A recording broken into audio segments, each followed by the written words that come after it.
नमस्कार, आप देख रहे हैं इंडिया न्यूज। मैं हूं आपके साथ अनन्या बेदी।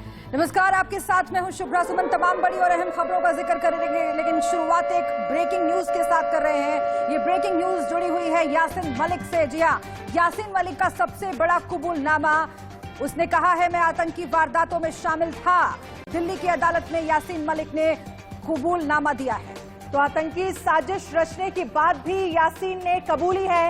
यासीन पर यूएपीए के तहत धाराएं लगाई गई हैं और इस पूरे मामले को लेकर अगर बात करें तो 19 मई को सजा का ऐलान किया जाएगा।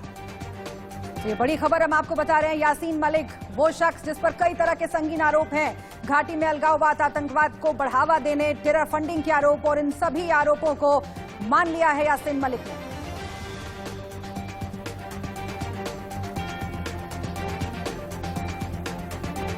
जिनकी कोशिश रही है कि कश्मीर को हिंदुस्तान से अलग किया जाए और एक इंडिपेंडेंट स्टेट घोषित किया जाए, ये एक रेनाउंड टेररिस्ट भी हैं और सेपरेटिस्ट भी हैं।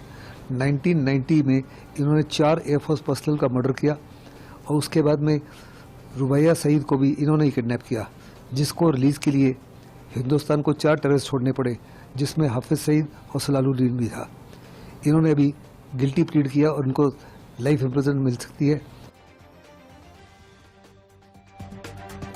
तमाम जो जानकार है वो ये मानते हैं कि उम्र कैद तक की सजा मिल सकती है। हालांकि कई तरह के संगीन आरोप यासीन मलिक के ऊपर हैं और अगर उन पर सुनवाई आगे बढ़ती है, उन पर फैसला आता है, तो ये सजा और बढ़ भी सकती है। इन सब के बीच प्रतिक्रियाएं आ रही हैं राजनीतिक दलों की ओर से भी, वो आपको सुनवाते हैं।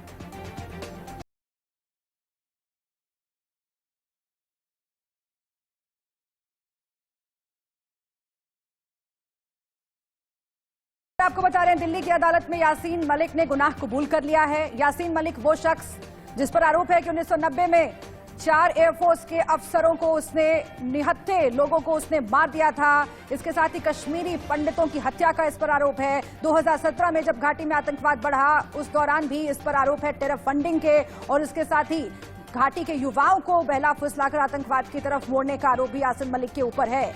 इन सभी आरोपों को स्वीकार किया है यासीन मलिक ने और 19 मई को फैसला आ सकता है। और इस पर बातचीत करने के लिए, ज्यादा जानकारी के लिए आशीष सिन्हा न्यूज रूम से हमारे साथ जुड़ गए हैं और साथ ही जम्मू से हमारे संवाददाता अजय जांड्याल जुड़ गए हैं। अजय, जिस तरह से इस पूरे मामले को लेकर 19 मई को ये कहा जा रहा है कि सजा पर सुनवाई होगी, किस तरह का माहौल आप घाटी में देख पा रहे हैं? देखिए, सुरक्षा व्यवस्था की अगर बात की जाए तो लगातार आतंकियों का सफाया और सुरक्षा को अलर्ट किया गया है, ताकि किसी भी तरीके से जो आम लोग हैं उनको किसी तरह का कोई शिकार ना बनना पड़े। क्योंकि पाकिस्तान की जो नई रणनीति है वो यही है कि कश्मीर में सिविलियंस की हत्या की जाए, और यही जो है कई बार हमने देखा है जो हाइब्रिड टेररिस्ट जो इस्तेमाल किए जा रहे हैं उनके जरिए ऐसा करने की कोशिश की जा रही है, जिसको लेकर सुरक्षा व्यवस्था जो है वो कड़ी की गई है। यासीन मलिक को जो उसने खुद माना है कि उसने ये टेरर फंडिंग और बाकी आतंकी गतिविधियों में वो शामिल रहा है, उससे साफ हो जाता है कि कहीं ना कहीं कश्मीर का जो नया अध्याय शुरू हुआ है, जो कश्मीर में जो हालात खराब करने के लिए जिम्मेदार लोग हैं उनको नहीं बख्शा जाएगा, ये बड़ा साफ हो गया है। और ये इकलौता मामला नहीं है, ऐसे ही कई मामले हैं, चाहे वो एयरफोर्स अफसर के ऊपर आतंकी हमला करने की बात हो या इसके अलावा कई आतंकी गतिविधियों में यासीन मलिक जो है वो जो है किडनैपिंग और बाकी चीज़ों में शामिल रहा है। और उसी चीज़ को लेकर आने वाले दिनों में वो भी कार्रवाइयाँ जब होगी, उन केसों को भी खोला जाएगा, तो यकीनन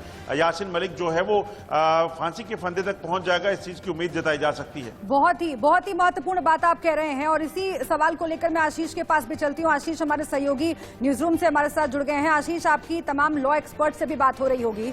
फिलहाल 2017 के जिस मसले का जिक्र हो रहा है, 2017 के आसपास घाटी में आतंकवाद बढ़ा और उसके लिए जिम्मेदार जो चंद लोग हैं उसमें से यासीन मलिक को भी माना जाता है। यूएपीए के तहत मुकदमा है, चार्जशीट दाखिल हो चुकी है और कहा जाता है कि इसमें उम्र कैद तक की सजा हो सकती है। लेकिन 1990 में एयरफोर्स अफसरों की कत्ल का भी मामला है, जिसको लेकर बताया जाता है कि फांसी तक की सजा अगर उस पर सुनवाई हो तो यासीन मलिक को हो सकती है। आखिर अभी जो स्ट्रैटेजी अपनाई है यासीन मलिक ने गुनाह कबूल करने की, वो किस लिए अपनाई है, इसके बारे में क्या कहते हैं लॉ के एक्सपर्ट्स? क्या कोई रियायत चाहता है? देखिए, जो कानूनी जानकार हैं उनका मानना है कि अगर इस तरह कोई भी आरोपी अपने गुनाहों को कबूल लेता है तो फिर अगर इस मामले में अगर 124A की बात करें या फिर अगर हम 302 की बात करें, तो जहां पर फांसी तक की सजा का प्रावधान है वहां पर कोर्ट लीनियंसी बरतता है और उसमें उम्र कैद की सजा सुना सकता है। इस मामले में मलिक को कम से कम उम्र कैद की सजा होगी, ये तो तय है, लेकिन मलिक के खिलाफ कई दूसरे भी मामले दर्ज हैं, उनमें भी देखना पड़ेगा कि क्या वो इसी तरह अपने गुनाहों को कबूल करता है या नहीं। 19 मई की तारीख बेहद अहम तारीख होगी, क्योंकि अगर यासीन मलिक ने अपने ऊपर लगे गुनाहों को कवर नहीं किया होता तो इस पूरे मामले का ट्रायल चलता, लंबी सुनवाई चलती।